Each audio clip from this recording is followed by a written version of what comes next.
ఉమ్మడి ఖమ్మం, వరంగల్, నల్గొండ జిల్లాల ఉపాధ్యాయుల ఎమ్మెల్సీ ఎన్నికల ప్రచారంలో భాగంగా హనుమకొండలో జరిగినటువంటి ఉపాధ్యాయుల ఆత్మీయ సమ్మేళనానికి కేంద్ర మంత్రి శ్రీ కిషన్ రెడ్డి గారు పాల్గొనడం జరిగింది. ఈ యొక్క సమావేశం బత్తిని వీరస్వామి గౌడ్ గారి అధ్యక్షన జరిగింది.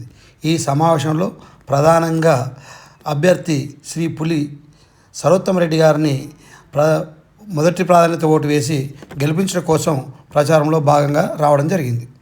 ముందుగా అధ్యక్ష ఉపన్యాసంతో ఈ యొక్క కార్యక్రమం ప్రారంభం జరిగింది. పాఠశాలకు సందర్శించడం జరిగింది. ఉపాధ్యాయ ఎమ్మెల్సీ ఓటును అభ్యర్థించడానికి మరి సంఘాలకు అతీతంగా ప్రతి ఒక్కరూ సరోత్తమ రెడ్డి గారి యొక్క అభ్యర్థిత్వాన్ని వారు సమర్థిస్తున్నారు, మద్దతు తెలుపుతున్నారని ఈ సందర్భంగా తెలియజేస్తున్నాను. మరి మన వరంగల్ జిల్లా వాడిగా నాకు కల్పించినందుకు ఇక్కడున్న ఉపాధ్యాయులు మరి ఇక్కడికి హాజరు కాని ఉపాధ్యాయులందరి పక్షాన నేను కిషన్ రెడ్డి గారికి ధన్యవాదాలు, కృతజ్ఞతలు తెలియజేస్తాను. పార్టీకి ఇవాళ నల్గొండ, ఖమ్మం, వరంగల్ ఉపాధ్యాయ శాసన మండలి ఎమ్మెల్సీని అప్పగించే బాధ్యత మరి మనందరి కూడా తెలియజేస్తాం. ఇక్కడ నేనైతే అనుకుంటా ఉన్నా, ఇది నా కోసం నా విజయం కాదు. ఈ విజయం తెలంగాణ ప్రాంత ఉపాధ్యాయ సంఘం కృషితోటి భారతీయ జనతా పార్టీ పొందే విజయం.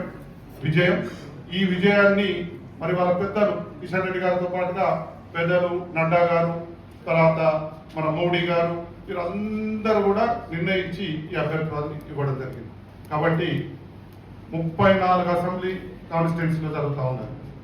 మనకు సరే గతంలో వరంగల్ జిల్లాకు భారతీయ జనతా పార్టీకి మరి ప్రజాప్రతినిధులను అందించిన చరిత్ర ఉన్నది. వేదిక మీద కూడా జరుగుతున్నారు. నేను ఈ పొజిషన్ గట్టిగా ఉన్నప్పుడు మాత్రమే ఇవాళ పాలకులను నిలదీయగలుగుతారు. కానీ ఎవరో ఒకరు ఎమ్మెల్సీ గెలిపిస్తే ఏమైతున్నది అని అంటే ప్రభుత్వం వంచన చేరి ఉపాధ్యాయులకు అధ్యాపక వర్గానికి దూరం అవుతా ఉన్నారు. ప్రాంత ఉపాధ్యాయ సంఘం ఉద్యమించింది. వారికి తోడుగా అప్పటి రాష్ట్ర అధ్యక్షుడు బండి సంజయ్ గారు దీక్షకు వెళితే 10 రోజులు జైల్లో ఉంచిన విషయాన్ని కూడా ఈ సందర్భంగా నేను గుర్తు చేస్తాను. నేను అంటున్నా, ఆ 317 జీవో పోరాటానికి ఫలితమే మహబూబ్ నగర్ లో మరి ఏవిఎన్ రెడ్డి గారు గెలిచారు. మనం తపస్సు ఉపాధ్యాయ సంఘ పక్షాన మరి భారతీయ జనతా ఇలా రిటైర్ అయిన కొందరు సుమారుగా 9,000 మంది ఉన్నారు ఈ 9 నెలల్లో. ఈ 9,000 మందిలో ఓటర్లు 1,500 మంది ఈ నియోజకవర్గంలో ఉన్నారు. వీరికి గ్రాట్యుటీ లేదు, కంపిటీషన్ లేదు, సరెండర్ లీవ్ లేదు, జీపీఎఫ్ లేదు. ఒక్కొక్కరికి 50 లక్షల నుంచి 70 లక్షల రూపాయలు 9 నెలలుగా. అసలు ఉద్యోగి తన అంటే ఉద్యోగ విరమణ తర్వాత ఆయన కోరుకునేది ఏంటంటే తనకు వచ్చే డబ్బును తీసుకొని ఓ ఇల్లు లేకపోతే తన బిడ్డ పెళ్ళో చేయాలని ఆలోచన. ఇవాళ ఈ దుర్మార్గ ప్రభుత్వం ఉపాధ్యాయులను, ఉద్యోగులను అందరినీ కూడా వేధిస్తా ఉన్నది. దీనికి రేపు పొద్దున వారికి ఈ ఎన్నిక అనేది ఒక రెఫరెండం కాబోతుందని తెలియజేస్తాం. ఖమ్మం, నల్గొండ జయంతి జరుపుకున్నటువంటి ఈ సందర్భాన్ని కూడా మీకు గుర్తు చేస్తూ మా గిరిజన ఎంపీలందరికీ కూడా మీకు మెమోరాండం కూడా ఇచ్చారు. పులి సరోత్తమ రెడ్డి గారు వాళ్ళు పూర్తిగా ఈ 2 టీచర్స్ కాన్స్టిట్యున్సీ సంబంధించిన నియోజకవర్గాల పట్ల పూర్తి నిర్లక్ష్యంతో ఉన్నారు. కాబట్టి దీన్ని బట్టి ఉపాధ్యాయులందరూ కూడా ఆలోచన చేయాల్సిన అవసరం.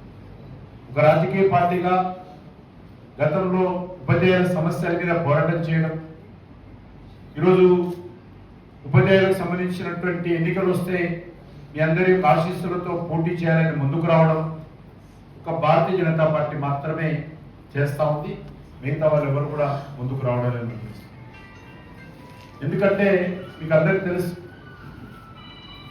మన రాజ్యాంగ రూపకల్పనలు ఏదైతే చట్టసభలు ఏర్పాటు చేసినప్పుడు ఉపాధ్యాయులకు కొన్ని అధికారాలు ఇవ్వడం జరిగింది. ఎందుకంటే స్వాతంత్రం వచ్చిన తర్వాత మన దేశంలో మొట్టమొదటిగా అత్యంతమైనటువంటి రిక్రూట్ చేసినటువంటి ప్రభుత్వ ఉద్యోగులు ఎవరంటే ఉపాధ్యాయులు. ఆ రోజు మనకు అక్షరాస్యత పెంచాలి, నిరక్షరాస్యత తగ్గించాలి అనే దృక్పథంతో అన్ని గ్రామాలలో కూడా ప్రభుత్వ ఉద్యోగస్తులను అంటే ఉపాధ్యాయులను నియమించడం జరిగింది. సర్వేలు చేయాలన్నా, ప్రభుత్వ పథకాలు అమలు చేయాలన్నా, ఫ్యామిలీ ప్లానింగ్ స్కీమ్ తీసుకురావాలన్నా, లేకపోతే సాంఘిక దురాచారాలను నిర్మూలించాలన్నా, సాంఘిక సామాజిక అసమానతను తొలగించాలన్నా, వాళ్ళందరూ కూడా కీలక పాత్ర పోషించేవారు. ఏ ఎన్నికలు వచ్చినా కూడా వాళ్ళు ముందుండేవారు.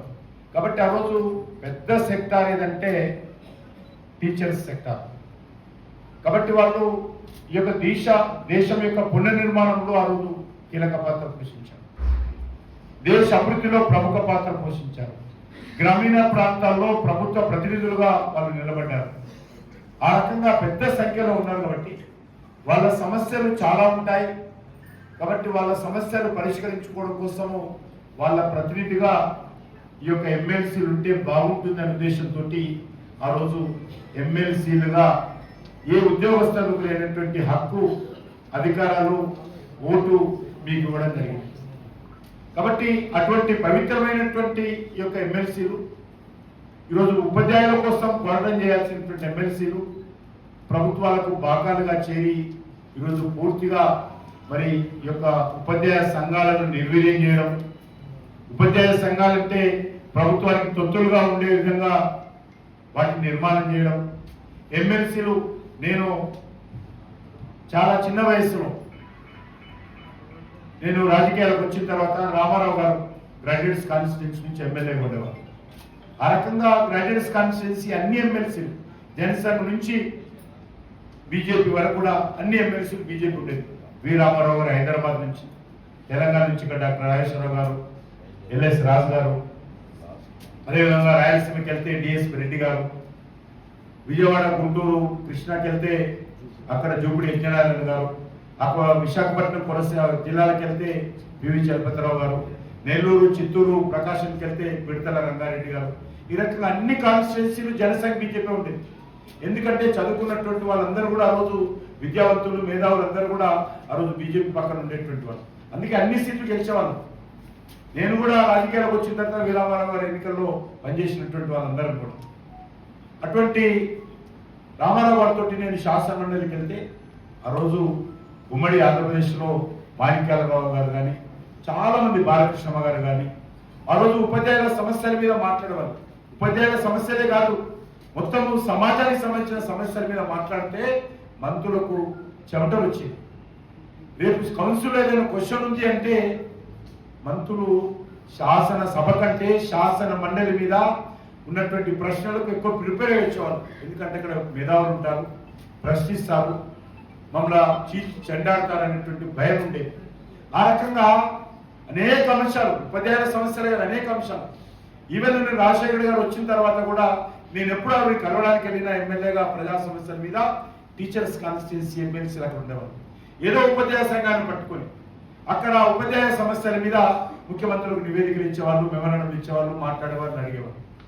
కానీ ఈరోజు టీఆర్ఎస్ పార్టీ వచ్చిన తర్వాత, తెలంగాణ వచ్చిన తర్వాత ఉపాధ్యాయ సంఘాలు ఉన్నాయా, ఉపాధ్యాయ సంఘాలు ఎమ్మెల్సీలు ఉన్నారా, అసలు శాసన మండలి ఉన్నదా అనేది ఒక ప్రశ్నార్థకంగా ఈ వ్యవస్థ నిర్మాణం చేయడం. కాబట్టి ఈరోజు ఉపాధ్యాయులు అందరూ అర్థం చేసుకోవాల్సిన అవసరం. మీ యొక్క హక్కు ఏదైతున్నదో, ఈ యొక్క ఎమ్మెల్సీలు అయితే మీరు ఎన్నుకుంటున్నారో అది మీ గురించే మాట్లాడుతున్నారా, లేక ఈరోజు పాలక పార్టీని పక్కన ఏరి పైరవ చేసుకుంటున్నారా ఆలోచన చేయాల్సిన అవసరం.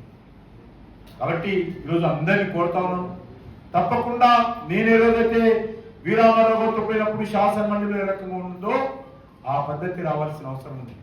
అంకిత భావంతో ఉపాధ్యాయుల సమస్యల మీద, ఉద్యోగస్తుల సమస్యల మీద, ప్రజల సమస్యల మీద నిస్వార్థంగా పోరాటం చేసేటువంటి వాళ్ళు, ఏ రకమైనటువంటి ప్రలోభాలకు లొంగనటువంటి వాళ్ళు, ఏ పైరవీలు చేసుకున్నటువంటి వాళ్ళు ఈరోజు రాజకీయాలలో రావాల్సింది. కులాలకు అతీతంగా, మతాలకు అతీతంగా శాసనసభలో మాట్లాడాల్సినటువంటి వ్యవస్థ ఉపాధ్యాయుల ప్రతినిధులకు ఉండాల్సినటువంటి అవసరం ఉంది. అదొక ఉపాధ్యాయుడు వృత్తి ఎంత పవిత్రమైనటువంటి వృత్తో ఉపాధ్యాయుల ప్రతినిధిగా గెలిచినటువంటి శాసన మండలి సభ్యులు కూడా అంతే పవిత్రంగా పనిచేయాల్సినటువంటి బాధ్యత వాళ్ళపైన ఉంది. కానీ ఈరోజు ఈ 11 సంవత్సరాలుగా ఏనాడైనా ఆ పరిస్థితి ఉందా? మొత్తము ఎమ్మెల్సీలు అందరినీ, కాంగ్రెస్ పార్టీలో ఉన్నటువంటి వాళ్ళందరినీ మూకుమ్మడిగా ఒక్కరు కూడా మిగలకుండా టీఆర్ఎస్ లో మెర్జ్ చేస్తుంది. ప్రజల గొంతు లేదు, ప్రశ్నించే గొంతు లేదు, ప్రతిపక్షం లేదు, ఉపాధ్యాయులు లేరు, గ్రాడ్యుయేట్స్ లేరు, లోకల్ బాడీస్ లేవు, ఎవరు లేరు. అంతా టీఆర్ఎస్.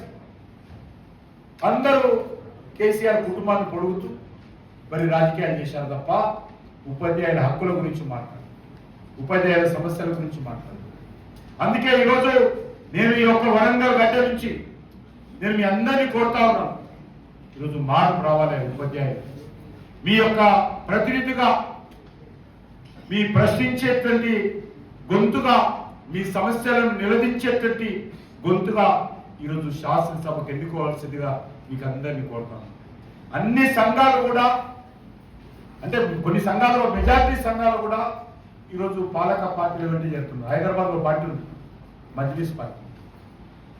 టిఆర్ఎస్ పార్టీ అధికారంలో ఉన్నన్ని రోజులు ఒక భుజం మీద అసదుద్దీన్ ఓవైసీ, ఒక భుజం మీద అక్బరుద్దీన్ ఓవైసీ పెట్టుకొని కేసీఆర్ ఉండేగాడు. అవునా కాదు? మొత్తము బాకబాడారు. వాళ్ళు అయిపోగానే ఈరోజు రేవంత్ రెడ్డి రాగానే రేవంత్ రెడ్డి భుజం మీద, ఒక భుజం మీద కేసీఆర్ అసదుద్దీన్ ఓవైసీ, ఒక భుజం మీద అక్బరుద్దీన్ ఓవైసీ. ఇప్పుడు వాళ్ళు ఎప్పుడు ఒకటే పార్టీ ఉంటారు, ఎంఐఎం పార్టీ, పాలక పార్టీ, వాళ్ళ పక్కనే చేరుతున్నారు. ఈరోజు ఎమ్మెల్సీలు కూడా ఆ రకంగా ఉంది, అది రాకుండా. కాబట్టి ఎమ్మెల్సీలు అనేటువంటి వాళ్ళు ఒక పవిత్రమైనటువంటి భావంతో పనిచేయాల్సినటువంటి అవసరం ఉంది. ఆ దిశలో మీరందరూ ఆలోచన చేయాల్సిన అవసరం.